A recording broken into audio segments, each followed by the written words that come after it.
જય માતાજી. એક સમયની વાત છે. એક મોટું નગર હતું અને એ નગરમાં એક મોટી હોટલ વાળો ખાલી 5 રૂપિયામાં ફૂલ થાળી જમવામાં આપે. ઘણો ટાઈમ એવી રીતે વીત્યો. હવે હોટલ વાળાને 5 રૂપિયામાં ડીશ પરવડતી નહીં, એને માથે પડતું બધું. એટલે એને એમ થયું કે લેને હું 5 માંથી 10 રૂપિયા કરી નાખું. પણ એ જાતે કરી કે નહીં, એટલે એ રાજાની મંજૂરી લેવા ગયો અને રાજાને એને વાત કરી કે રાજાજી, મારે 5 રૂપિયામાં બધું માથે પડે છે, એટલે મારે 10 રૂપિયા હવે થાળીના કરવા છે, મને મંજૂરી આપો. એટલે રાજાએ કીધું કાંઈ વાંધો નહીં, તું છે ને 10 રૂપિયા નહીં, સીધા 30 રૂપિયા કરી નાખી. હોટલ વાળાને તો બહુ નવાઈ લાગી. એને કીધું કે રાજાજી, એટલા બધા તો ભાવ થોડાક મોંઘા નહીં થઈ જાય? રાજાએ કીધું એ ઉપાય તારે કરવાની જરૂર નથી, હું તને હવે જયારે પાછો બોલાવું ને ત્યારે તું આવજે. હોટલનો માલિક કે કાંઈ વાંધો નહીં. એ તો ગયો ઘરે અને ડાયરેક્ટ બોર્ડ મારી દીધું કે એક ફૂલ થાળી ડીશના 30 રૂપિયા.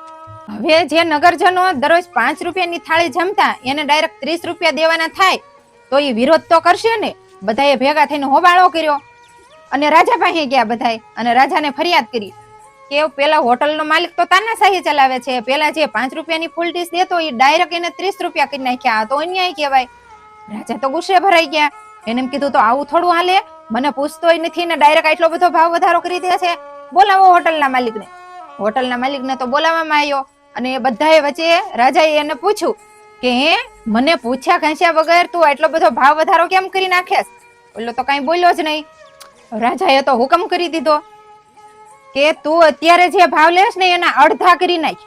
હોટલનો માલિક તો કઈ બોલ્યો નહીં, પણ મનમાં ખુશ થઈ ગયો કે મારે તો 5 રૂપિયા જ વધારવા હતા, એના બદલે 10 વધી ગયા. એટલે એ મનમાં ખુશ થઈ ગયો.